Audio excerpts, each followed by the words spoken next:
Hey everybody, thanks so much for tuning in this morning to my segment on 670 The Scorecard this morning in Chicago. Really appreciate the support, and I really appreciate the questions that I got on Instagram. So regarding my tip, here's what I mean by that. And folks, believe me, this is really different. You can read all about how and why it's different, but in short, here's what we have to understand. For the past 100 years, whatever, golf instructors, in the golf world for that matter, have been looking at things in what we call a space frame, meaning they're looking at it in this global thing on a video camera, a launch monitor. It's what we call kinematics, 2D video. So even on a launch monitor, a TrackMan, a Foresight GC Quad, which best in the business, boom, when that ball is hit, let's say you hit 2 down on it, 2 out to the right, whatever, the ball's already gone, and then it reports the information. So that's wildly different than what it is that we're doing.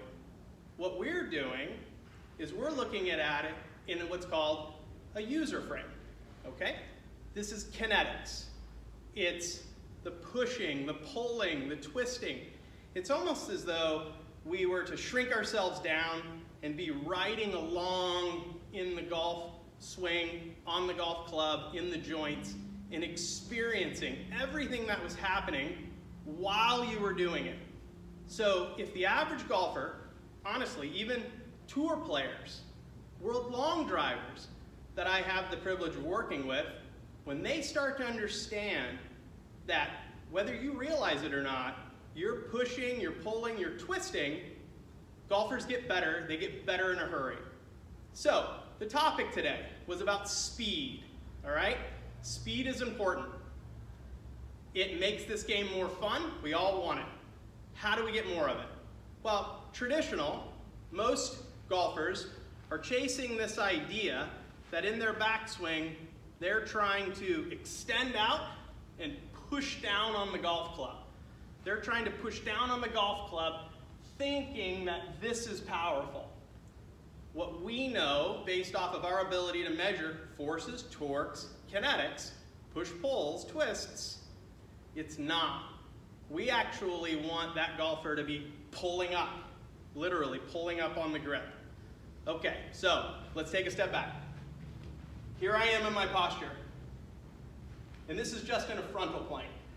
We want the golfer's arms to lift 90 degrees to 100 degrees vertically. So that means that the force that you're putting on the grip is going up. Boom. So, yes, but we don't play golf right here, do we? No. It has to go to the side. So we're pulling up while turning. That starts to look really good. So if I were to let go right here, if the club were to go flying out of my hand, it would actually rotate toward you. Let's look at it from this view. 90 to 100 degrees, I'm pulling up. I'm not pushing down. So when I start to turn while pulling up, it starts to look just like that.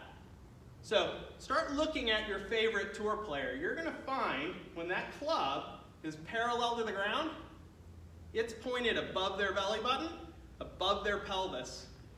It's not pushing down too early. It's pulling up, which allows us to get more arm lift, which allows that golf club to create a lot more whip. Try that at home. Thanks so much. By all means, if you would like to, if you want more of this stuff, you can contact me on my website, movement3golf.com. Go to YouTube.